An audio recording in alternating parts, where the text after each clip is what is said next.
ဂုံရောင်မတောက်တာဘာကြောင့်မတောက်တယ်လဲဆိုတဲ့မေကောအဲ့ဒီမှာမြတ်စွာဘုရားဖြေတာဂုံရောင်မတောက်တာဘာကြောင့်မတောက်တာတော့လို့ဝေဝိဆာပမာဒာနပကသတိအကြောင်းတစ်ခုမြတ်စွာဘုရားရှင်းဝေဝိဆာဆိုတဲ့အဓိပ္ပာယ်ကမစ္စရိယကိုပြောတာကိုယ်သာကြီးပွားလို့တယ်လောကလူတွေကလူဖြစ်လာပြီးတဲ့နောက်မှာတကယ်ကို selfish ကိုအကျိုးပဲကိုကြည့်သူများကိုမကြည့်ဘူးဆိုပါစို့လူမှုရေးဆိုလုံးဝမလုပ်ဘူးကိုဝမ်းစာသာကိုရှာပြီးတော့ကိုရဲ့တကူကောင်းဆန်တယ်ဆိုတဲ့ပုံကိုယ်တွေဟာရက်ွက်ထဲမှာလည်းပဲမြုပ်သွားတာပဲပေါ့မထင်ရှားဘူးပေါ့ဘာလို့ဆိုတကူကောင်းဆန်တာဘယ်သူကတကူကောင်းဆန်စေတာတုံးဆိုမစ္စရိယဆိုတဲ့တရားကြောင့်မို့လို့ဒါနကောင်းမှုဆိုတာမလုပ်ဘူးမလုပ်သည့်အတွက်ကြောင့်ဒီဘဝမှာလည်းပဲမြုပ်တယ်နောက်တန်တရားမှာလည်းပဲသူကမြုပ်သွားလိုက်တာပဲကောမပေါ်တာတော့ဘာနဲ့အလားသဏ္ဍာန်တူတုံးလို့ဆိုရင်တွင်းတူးတဲ့လူနဲ့အလားသဏ္ဍာန်တူတယ်တွင်းတူးတဲ့လူကတွင်းနဲ့လေလူကအောက်ရောက်သွားနေတွင်းနဲ့လေလူကအောက်ရောက်သွားနေပဲမှန်ပါဗျာအဲ့ဒါလိုပဲနော်ဝေဝိဆာဆိုတဲ့မစ္စရိယရှိလို့ရှိရင်လောကမှာပေါ်လွင်ထင်ရှားလာတဲ့ပုဂ္ဂိုလ်ဖြစ်ဘူးတဲ့နောက်တစ်ခုကပမာဒမေ့လျော့တဲ့ပုဂ္ဂိုလ်မေ့လျော့တယ်ဆိုတာ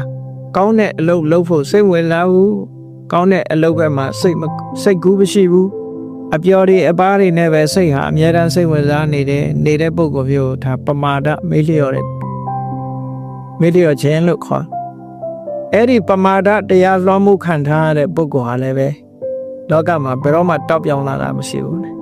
ရှိလေအခုမြန်မာနိုင်ငံမှာကြည့်တရားဓမ္မကျင့်ကြံကြိုးကိုအထောက်လို့ထင်ရှားလာပြီအကျင့်တရားကောင်းလို့ထင်ရှားလာပြီဆိုယဟန္တာဆိုတော့မဖူးကြဘူးလားအလကားနေရင်ကြော်တာတော့မဟုတ်ဘူးသူလည်းလှုပ်ထန်လေးတစ်ခုတော့ရှိတာပေါ့နော်မဟုတ်မတရားကြော်အောင်လုပ်လို့ကြော်တာလည်းရှိတာပေါ့နော်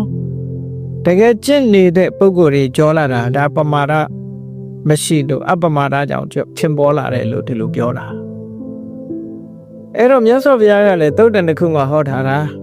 မစ္ဆေရာစပမာဒာစဧဝံဒါနနာတိယတိလောကမှာဒါနကောင်းမှုမလုပ်ဖြစ်တာဘာကြောင့်လဲဆိုရင်နံပါတ်1ကနှစ်ပြောလို့နံပါတ်2ကကုသိုလ်တရားနဲ့ပတ်သက်ပြီးမေ့နေလို့တဲ့အဲ့ဒီနှစ်ခုကြောင့်မလုပ်သည့်အတွက်ကြောင့်ဒီပုဂ္ဂိုလ်ကတဏှာမှာလည်းပဲမြုပ်သွား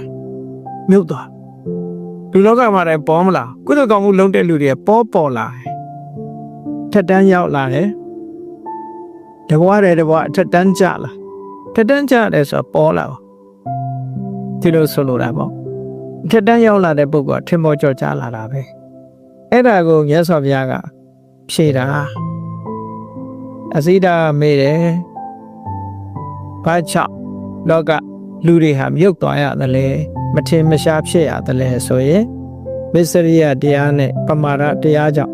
လောကမှာလူတွေဟာ